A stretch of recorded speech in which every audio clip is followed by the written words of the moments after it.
Bien, je commence donc le sprint pour une intervention prétentieuse, puisque, comme l'annonce le résumé, cette intervention prétend qu'un concept essentiel du marxisme a été peu étudié.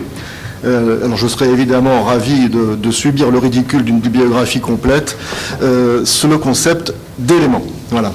Alors, le marxisme est une science de l'histoire parce qu'il étudie les sociétés humaines constituées de tensions. Elles sont nécessairement en devenir. Il faut savoir de quoi elles se composent, de quoi se compose la société pour comprendre son mouvement de constitution. Première raison qui fait du concept d'élément un concept essentiel du marxisme. Question qui n'est pas seulement théorique, mais qui est aussi pratique. C'est en comprenant de quoi se compose une totalité sociale que l'on comprend aussi ce qu'elle peut devenir. Cette unité de la théorie et de la pratique est aussi essentielle au marxisme qui réunit compréhension et transformation. Il lui faut donc comprendre ce que sont les éléments d'une totalité sociale. Je cite un des passages, une des occurrences dans le chapitre 13 du livre 1 du Capital, à la fois les éléments constitutifs, dit Bildungselement, d'une nouvelle société et les moments du bouleversement de l'ancienne. Cette visée méthodologique me conduit vers, tout d'abord, vers le troisième point de l'introduction de 1857, la méthode de l'économie politique. Son objet est la catégorie abstraite pertinente. Cette catégorie abstraite se retrouve bien dans l'histoire, mais sous une forme plus concrète et plus complexe. Et il faut comprendre, donc, on doit chercher à comprendre ce qui permet d'adapter la catégorie abstraite à des sociétés particulières. C'est le fameux grain de sel ou le « ça dépend » de Marx. Mon hypothèse est que cette forme plus concrète sous laquelle la catégorie abstraite se retrouve dans l'histoire, cette forme est celle de l'élément.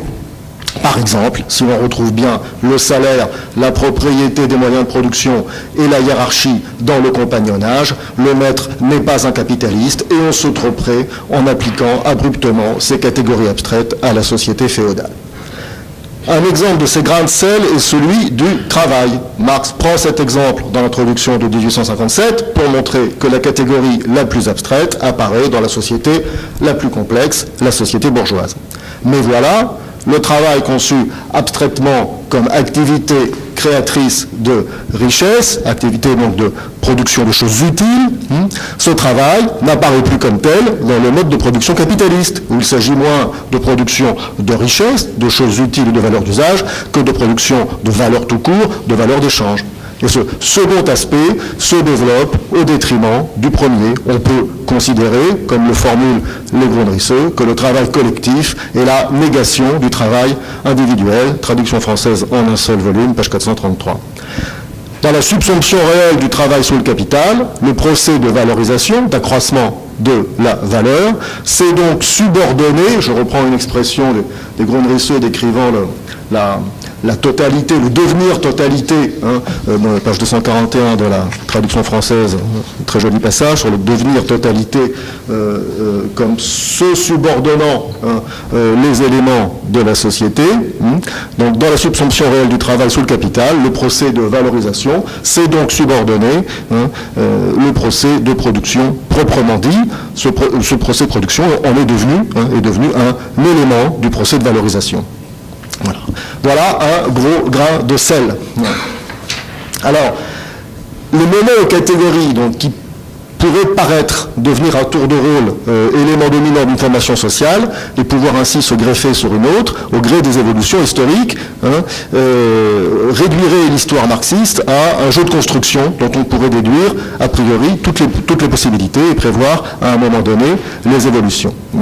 Or, précisément, cette réduction de la philosophie marxiste de l'histoire à un tel jeu de construction a déjà été critiquée. Vous pensez à des passages de Lénine dans Que sont les amis du peuple, et l'élément vient à l'encontre de cette construction, de cette détermination a priori de l'histoire, tout en répondant à l'exigence pratique de comprendre les transformations possibles. Pour cela, je vais me tourner vers deux occurrences classiques, l'enjeu étant de repérer l'usage de l'élément que je cherche à élever à la dignité du concept, disons. Voilà. Première occurrence, donc, la dissolution de la société féodale, le texte sur la question juive, se servant souvent du concept d'élément, je vais essayer d'en préciser l'usage. Le terme est d'abord utilisé dans deux registres, le civil et le politique. La vie civile désigne ce qui relie les hommes entre eux pour assurer leur subsistance. Et dans cette vie civile, ce que Marx désigne comme éléments, ce sont la propriété, la famille et la façon de travailler, disons, le métier. À ces éléments de la vie civile correspondent respectivement, d'un registre à l'autre, c'est le lien qui caractérise la société féodale, trois éléments de la vie politique, donc à la propriété, la seigneurie, à la famille, les États avec un petit e, disons les ordres, et à la façon de travailler au métier, les corporations. Vous savez que la révolution politique supprime l'État féodal avec un grand E, qui appartenait à un maître semblable au maître des corporations. Elle supprime par là les éléments de la vie politique, seigneurie, État avec un petit E et corporation. Mais la révolution politique ne peut supprimer de la même manière les éléments de la vie civile, comme le souligne les Grundrisse, donc toujours même édition, page 462-63, lorsque les Grundrisse reprennent le développement de la question juive, ces éléments n'ont pas disparu, mais sont utilisés autrement et souvent passés entre d'autres mains. La subsomption simplement formelle indique le statut de l'artisanat urbain, voire du serf fugitif, comme élément passant du féodalisme au capitalisme. Dans le capitalisme, deuxième exemple, il y a moins d'éléments, alors que la formation sociale capitaliste est censée être la plus complexe. Mais sa complexité peut se comprendre par la faculté qu'a le capitalisme d'absorber les modes de travail antérieurs et de les exploiter sous forme capitaliste. Donc, outre le travail comme activité, qui est devenu l'activité du travailleur collectif, il y a toujours un moyen de travail, c'est essentiellement ici le machinisme industriel. Il y a bien sûr un produit, mais ce n'est plus la marchandise comme valeur d'usage, ni même la valeur d'échange. Le produit, c'est la valorisation comme enrichissement. L'enrichissement est ici synonyme du capital comme valeur qui se met en valeur, qui se réinvestit sans cesse. L'élément essentiel va donc être alors le capital comme mouvement, célèbre passage du chapitre 4 du livre 2 du Capital. Voilà. Les éléments principaux du capitalisme sont donc bien évidemment le travail et le capital. Marx les identifie et range ensuite sous eux d'autres éléments, sous les deux premiers. Je pense à l'introduction de Grundrisse à propos des classes. Ces classes sont à leur tour un mot creux. Si j'ignore les éléments sur lesquels elles reposent, par exemple le travail salarié, le capital, etc., ceci suppose l'échange, la division du travail, les prix.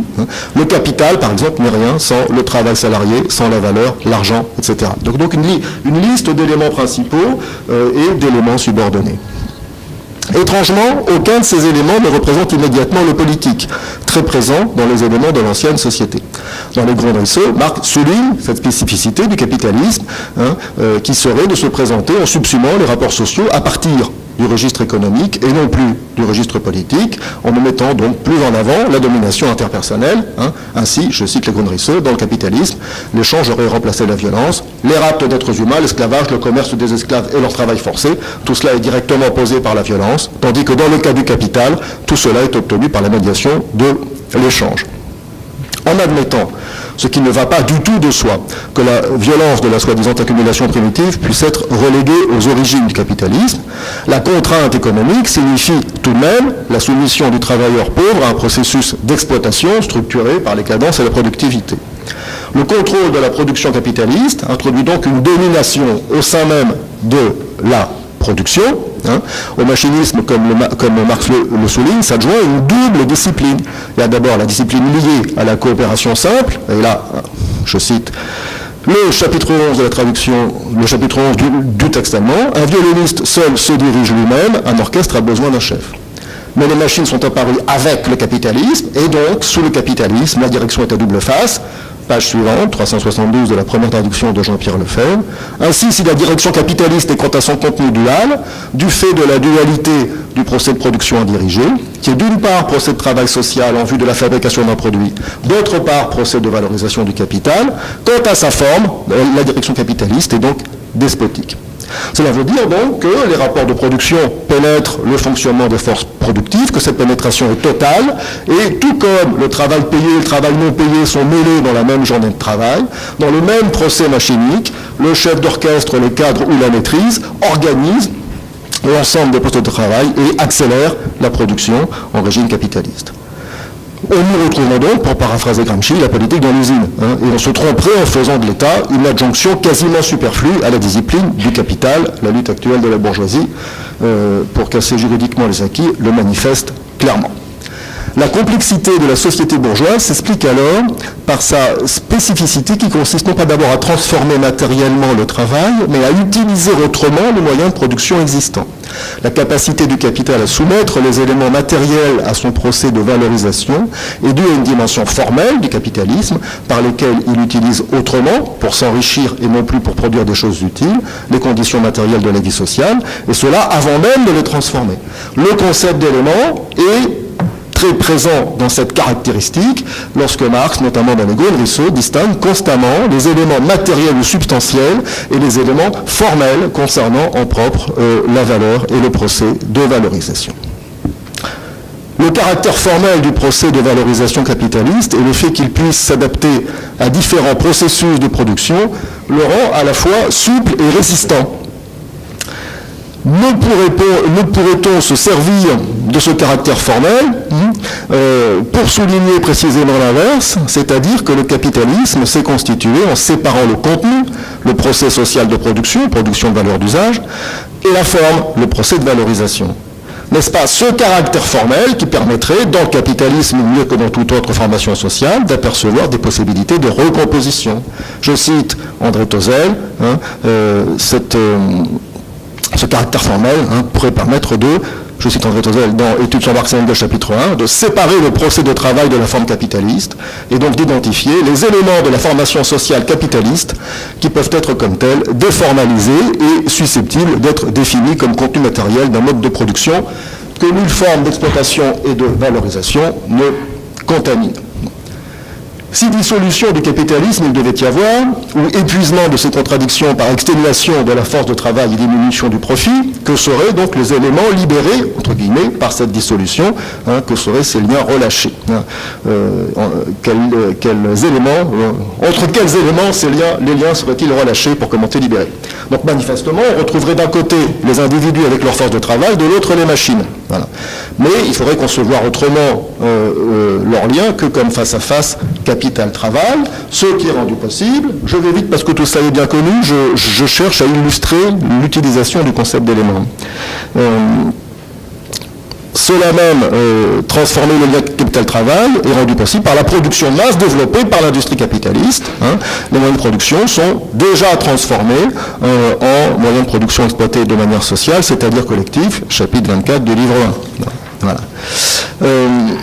On comprend donc que la production de masse puisse être au service du capitalisme, mais aussi, et précisément en vertu de l'essence formelle du capitalisme, qu'elle puisse être au service d'une autre société. On aurait donc la preuve que l'humanité ne se pose que les problèmes qu'elle peut résoudre, puisque les éléments susceptibles de constituer un nouveau mode de production sont déjà présents, face à face, faits l'un pour l'autre.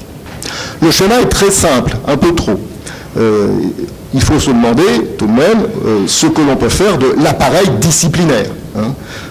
Un élément relevant du registre de la domination est censé disparaître. C'est la discipline liée à la productivité. Toutefois, vous vous souvenez que cette discipline est duale, il faut toujours un chef d'orchestre à la production de masse. Mais ce chef d'orchestre ne doit pas instaurer à nouveau une discipline visant la production pour la production. De ce fait, la désarticulation de la forme capitaliste, qui superposait domination et exploitation, devrait immédiatement mettre à jour une forme de coordination du travail collectif qui n'existait juste là que conceptuellement. Cette mise à jour a pu prendre forme historiquement, comme André Tozzel également l'a fait remarquer, c'est l'expérience des conseils ouvriers promus par Gramsci. Et si le commissaire de fabrique accélère la production, ça ne doit plus être que pour faciliter le travail. Mais peut-on en dire autant du stakhanovisme? La reprise du contrôle de la production par les conseillers ouvriers suffit-elle à dépasser la discipline capitaliste? du point de vue d'un autre grand marxiste disparu l'année dernière, István Mészáros, qui avait avancé le concept de système du capital, la discipline du capital régnait en URSS, car le dépassement politique du capitalisme n'avait pas suffi à dépasser l'exigence de productivité liée au machinisme industriel. Ces considérations sont assez classiques, mais elles interrogent ma tentative d'élever la notion d'élément au rang d'un concept. Le machinisme a tout d'un élément, apparu historiquement dans une formation sociale donnée, dont il a pu être lié à une caractéristique essentielle, la subsomption formelle. Il est censé persister comme partie composante d'une nouvelle formation sociale. Mais s'il ne peut être utilisé dans une recomposition ultérieure, à quoi bon l'isoler comme élément ? Et si l'on ne peut recomposer les éléments, à quoi bon théoriser la notion d'élément en général ? Voilà.